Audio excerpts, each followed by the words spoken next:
There is one problem. Every witness who comes before Madlanga trying to connect Mkhwanazi to something questionable seems to struggle when the commission starts asking the hard questions. And wait until you hear this one.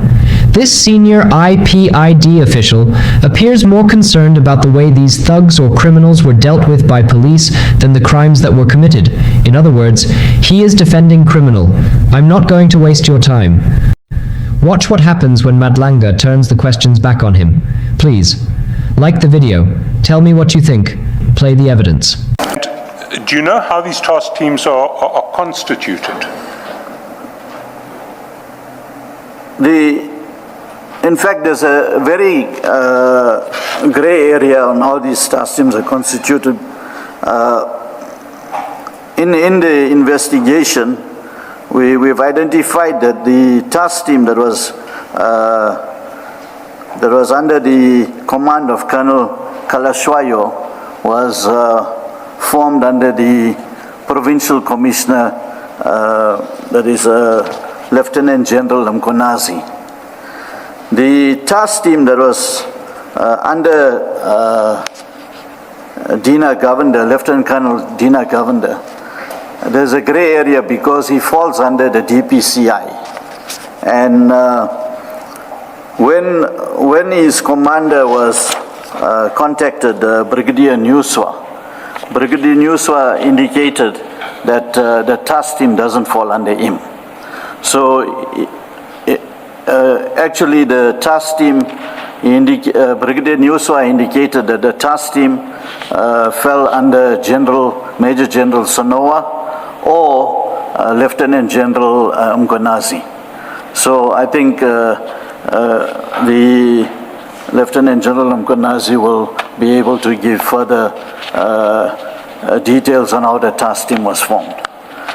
Because on every shooting that took place with the task teams, majority of the shootings, Lieutenant General Mkhwanazi used to make press statements and address a press regarding those shootings.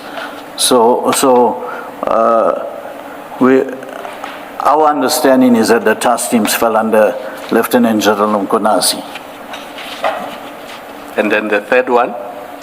The third task team, as I indicated, that Pedro Rodriguez worked at the provincial level, and that task team would have fallen under Lieutenant General Mkhwanazi.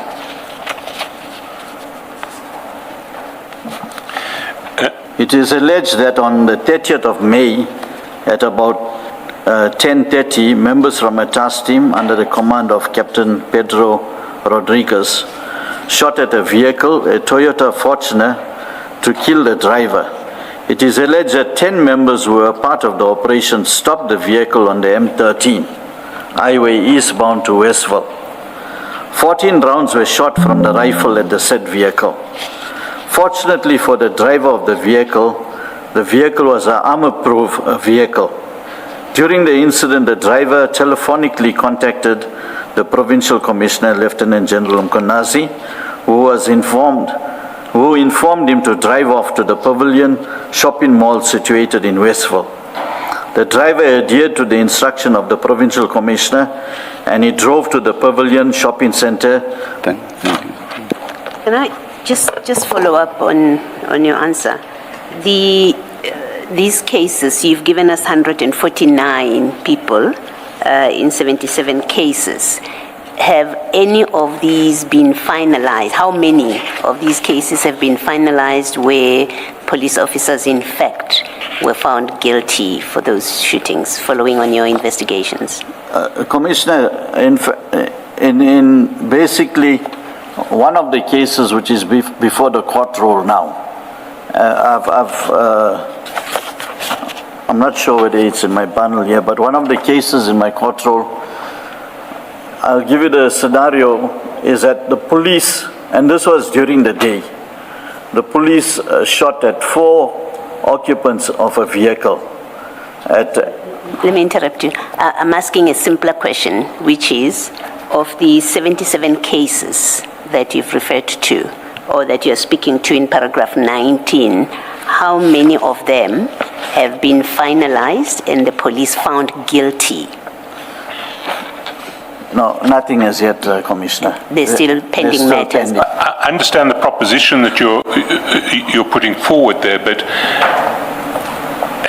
has IPID, as it were, done any statistical gathering of information so that you can describe, just at a simple level, how many of those 77 cases that we see in your table were there deceased people who were not linked to any dockets cited by the team? In fact, in all those 77 cases, the 77 cases, the dockets that we peruse cannot link the deceased to the initial cases that were opened. In every single one? In every single case. You're telling the Commission that in every one of these 77 cases? Because in majority of the cases, they are unknown. Deceased are unknown. So if they are unknown, how do you link them to a shooting? If they are known, then in fact... No, I understand if they're unknown, they can't be linked Yes. to any docket. Yeah. Presumably they are identified at a later stage. When they're identified at the later stage, their names are not in the docket. When we pick up the docket from the station, the names are not in the docket. Do you mean in the station of origin where the case was opened? Yes. They are not identified as suspects in that case? Yes, because the cash in transit take place maybe a day earlier, and then they receive, so there is a docket open on that date when the cash in transit take place. There is an investigating officer that is identified to investigate that case. The information that comes to the task team is not provided to the investigating officer, or there's no communication with that investigating officer to say that we've received information that there are cash in transit suspects that's hiding at a particular place. For the investigating officer now to investigate that matter, they simply go out there, the task team themselves, leaving the investigating officer out, because at none of the scenes that our members went to that they found the investigating officer. So the task team, they go themselves out to the place where they receive the information, and then the shooting take place. So in all these cases, there were dockets open prior to the task team going to the premises to arrest suspects. Okay. So from what you are saying, it seems to me that the task team members identify a particular cash in transit heist randomly. If they happen to know that there was a cash in transit 2 days ago, they will just identify that or any other. It looks like that. We are based on what you say, which is that there is then no connection whatsoever between the people that have been killed and that particular cash in transit. Yes, Commissioner, because as I indicated, that when you get to the scene, and when my investigators on the scene wants the names of the deceased persons, the deceased are unknown. So they cannot link the deceased to the actual cash in transit. But are you able to say that? I posited this based on my understanding of what you say, but then I have a question, which is this. Are you able to say the deceased have nothing to do with that cash in transit, if at that stage not even the investigator or the detective knows who the culprits are? Commissioner, I wouldn't say that they're not involved in the cash in transit. Yes. There must be an investigation to link them to that cash in transit. But what point then are you making by saying when you go to the dockets, you are not able to link the deceased with that docket? What point are you making? Well, the cases that we have looked at, Yes. we cannot do any linkage of those suspects to the cash in transit. And what linkage do you expect at that stage if the culprits are not known? if even the investigator or the detective does not know who the culprits are? What link would you be expecting to make? Well, normally the cash in transit, well, I won't say normally, majority of the cash in transits, it's on social media. There are video recordings of it. Those cash in transits. You could see some of the criminals that are there carrying powered rifles and so forth. You would use that to identify whether these are the suspects in those cases. And only the investigating officer has the docket and can assist in doing that linkage. And would you say that that's the situation or the case in all 77 that we're talking about here? No, not in, actually in all 77, as I said, Commissioner, there is no reference to suspects, the suspects' names in the docket. So how do the task team link those unknown people to a cash in transit? There's no linkage there. And even if they give us names, you cannot find the names in the cash in transit case. Because in majority of the shootings where there's cash in transit, in majority of the shootings, you'll have a cash in transit that occurs maybe 2 days ago. And then you get a shooting where police go looking for alleged cash in transit suspects and kill them. So there was no proper investigation done to actually link these alleged suspects to the case. Would the answer lie in the docket though? Because if at that early stage the culprits are not known, would the answer lie in the docket? I would imagine it shouldn't and it cannot. It cannot. Does the answer not lie in on what basis are the police saying these are the people according to the information or the intelligence we got? Doesn't the answer lie there? Either there is an answer there or there isn't, but not so much in the docket. Because I have difficulty understanding this about not finding anything in the docket. There's basically nothing in the docket. Yes. There's nothing in the docket. Exactly my point. Yeah. If they are getting the information from crime intelligence, allegedly from crime intelligence, they're getting the information, and they act on the information without conducting a proper investigation. And I'm not even suggesting that there is an answer. I'm saying it may or may not lie there. That is the answer. What information did they get, and what is it in that information that led them to the people that they killed? How do you make that jump to the suspicion about rival taxi owners? Is that the most plausible inference under the circumstances? If so, why? Chair, the deceased went into hiding after he received threats from rival taxi owners. And where he went to, nobody knew, not even his family knew where he went to. And here the police is saying, or the task team is saying that he was involved in cash in transit or planning cash in transit, when they cannot find or provide any evidence to that effect. No case numbers. He was found in that resort or in that holiday accommodation with his private firearm, licensed private firearm. There was no illegal items found even in his vehicle when they searched his vehicle. So our belief is that because he went into hiding, because of the taxi industry, that there is a possibility that the taxi owners would have probably identified where he went to.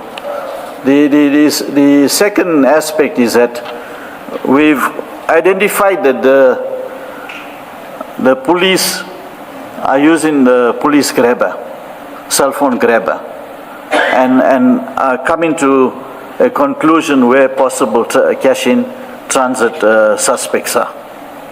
especially crime intelligence. They are utilizing police grabber. So they are tracing cell phones. So if this taxi owner went into hiding, nobody would have known where he is. Not even his family knew he was there. Or unless I missed it, you were mentioning the fact that the death threats were made by rival taxi owners. You are mentioning that for the first time in response to my question. In paragraph 45, where you mentioned death threats, you say the suspect went into hiding in the Hibadin area due to having received death threats. Yeah, from taxi. There you don't say from whom. I apologize, Chair. From taxi rivals. But as I say, I don't know whether between 45 and the end of this topic you do mention the rival taxi owners. I don't know. But in 45, that's where you mentioned the threats. In my initial statement, Chair, I indicated that the deceased was a well-known taxi owner. I do apologize for not putting it under there. He received death threats from taxi owners in the area. So that's the threats by rival taxi owners is the basis for your suspicion. That's correct, Chair. You connecting without saying so, and maybe if that's what you want to say in detail, you should speak to it. On the face of it, you are creating a connection between rival taxi owners that you say had threatened this person. You're creating a connection between those and the task team. Effectively what you're saying is the task team, in this case, according to IPID, appears to have been doing work or did the killing on behalf of the rival taxi people that threatened and caused this man to go into hiding. Is that what you're saying? And is it based on any investigation, facts, if you like, of that IPID has carried out? Because it's one thing to say this is what we suspect, and you have no control over how it gets understood to mean you have created that connection as a matter of fact. And if that's what you're doing, saying you've created a connection as a matter of fact, I think you should say so. Otherwise, if it is a theory and nothing more, I think that should come out clearly. Okay. Commissioner, I have another case here that I will discuss where you would see that connection. That's fine. We're still at the Hibadin one. Is there such a connection that IPID has? Because your statement doesn't do that. It requires one to read between the lines that this is what you're suggesting. In the Hibadin case, have you made that kind of connection as IPID? The only reason that I make that connection is that the task team did not have any information pertaining to cash in transit. There was no allegation, and they have not produced any information pertaining to cash in transit. However, we know that the deceased was involved in the taxi industry, and that is why we make that connection. Is that because the same task team is involved in shooting other taxi owners.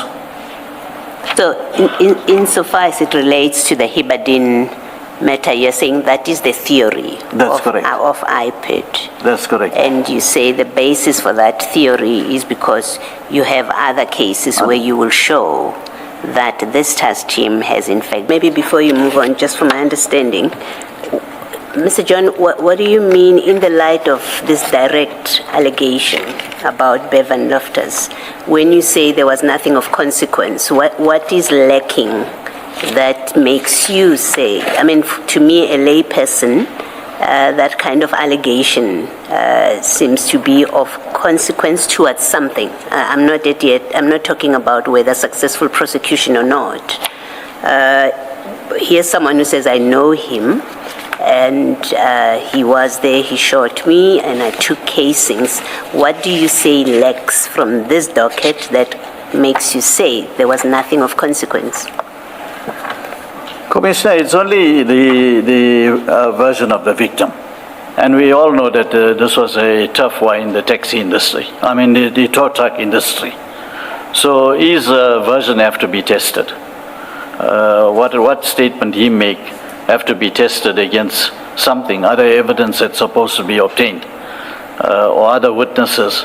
So yes, there is a link to Bevan, but there is no other evidence beside his statement, the statement of the victim. Such as what? What would you have expected to be in the docket that would make you say, yes, there is something of consequence? Assuming the docket is still under investigation, what would you expect to find? Commissioner, the police failed to do the investigation in terms of ballistic reports. They failed to do the tracking of Bevan's cell phone number to the area where the shooting took place. Also, even if the vehicle that Bevan was allegedly to have driven, possibly there would have been AVL or tracker report on that vehicle. So beside the statement of the victim, there is other investigation that the police are supposed to conduct to link Bevan to the case. And if you look at it, this docket was opened in 2021, and Bevan was killed in 2023. So it is a lot of investigation that could have been put into the docket prior to the shooting and killing of Bevan. So you're not, and maybe it's my mistake, before looking at the docket and reading your statement, I got the impression that what you're saying is there was nothing that implicates him in under that case number. That's not what you were conveying. No, Commissioner, the only statement that implicates him is the A1 statement, that's it.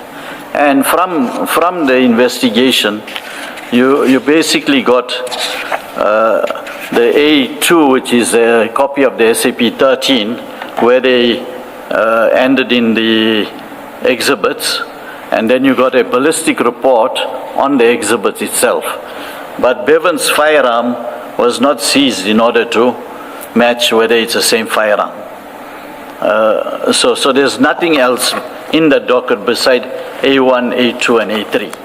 No, thank you.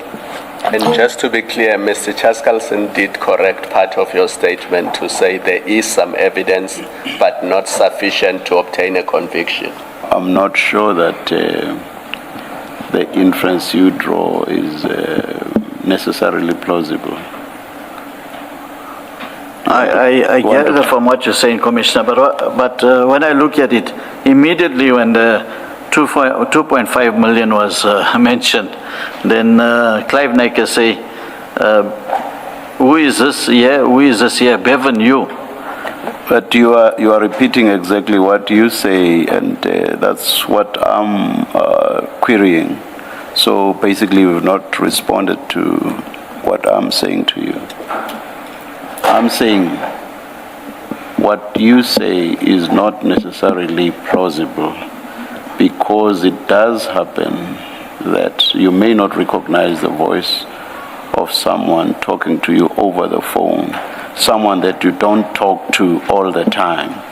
So you may, for a few seconds, not recognize the voice, but as the person continues speaking, you then recognize the voice. So it's on that basis that I say what you say is not necessarily plausible. So you cannot answer me by repeating what you've said.